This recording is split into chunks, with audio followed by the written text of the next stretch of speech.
The first dominant nation in Western history was Portugal, where Cabo Roca is located, where the poet Camoes said that the land ends and the ocean starts here.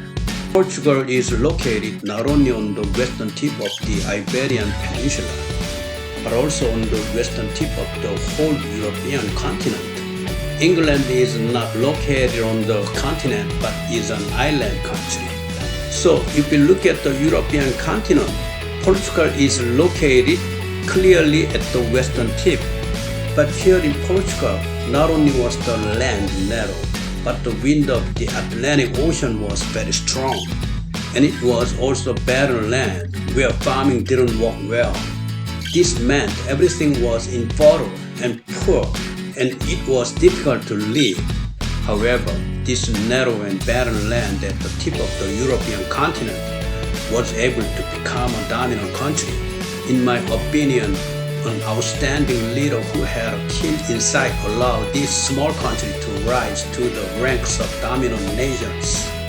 This outstanding leader was the one who was recorded as the historically famous navigator, Infante Dom Henrique, Prince Henry in English.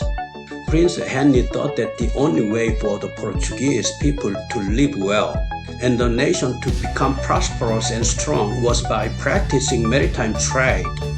The Mediterranean Sea was the only place for maritime trade for Portugal at that time.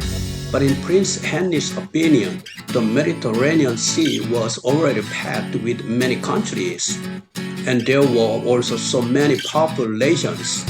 At that time, there were many powerful maritime countries, such as Venice, Genoa, and Sicily around the Mediterranean Sea.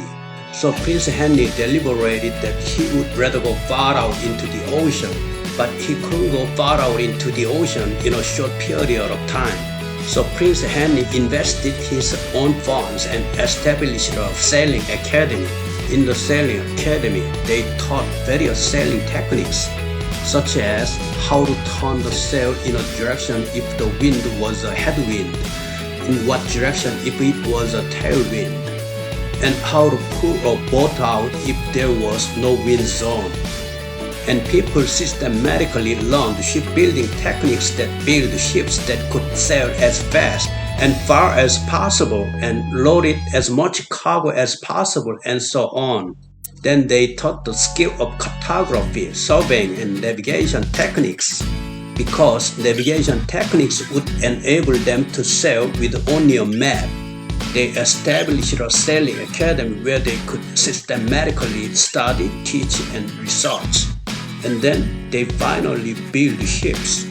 Surprisingly, in the end, the sailors from the sailing academy started sailing far out to sea around the world.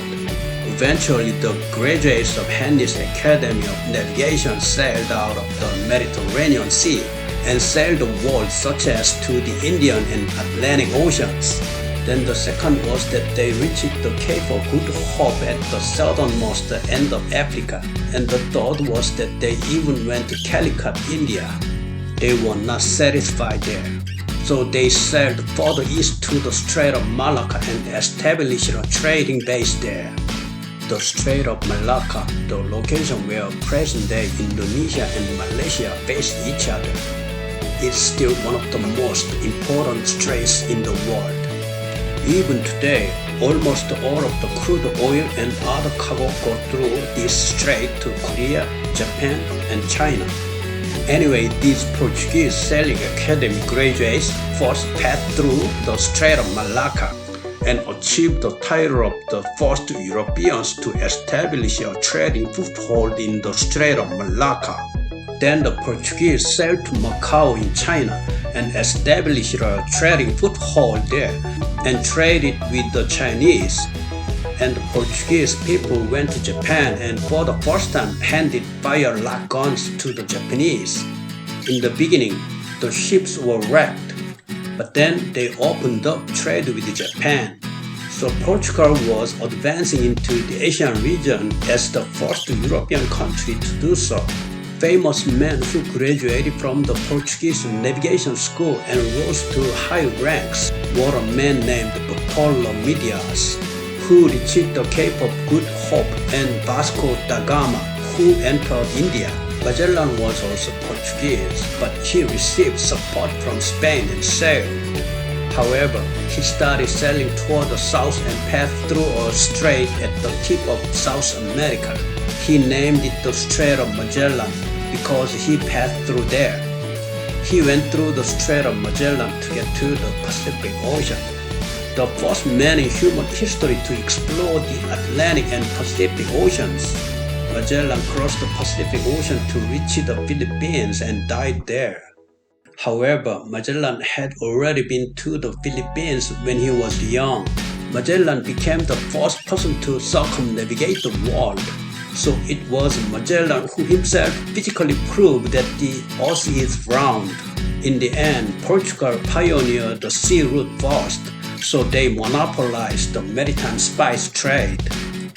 These spices such as cloves, nutmeg, and pepper, etc.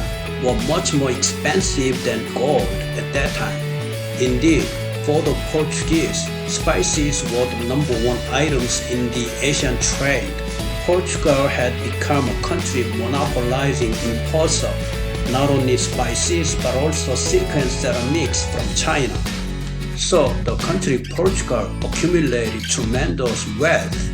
In the end, Portugal opened the great age of sailing with the insight of one leader named Henry, pioneered the blue oceans and enhanced its national prestige tremendously. But the results were not only positive. Discovery was very good for Portugal. But when you look at the whole of human history, in fact, a fairly large side effect started from that time. The main example was starting the black slave trade systematically and on a large scale. From 1445 or 1450 until around 1850, over 400 years, between 30 and 50 million black slaves were taken from Africa and traded. So there was large-scale black slave trading into North America, South America, and Europe. And it still casts a dark shadow globally and historically. And the second issue on this point is that the warship trade started with a threat. Imperial powers threatened, do you want to go to war or open the port? Do you want to open the door of your port or fight with us? In this way, imperialism began from this time.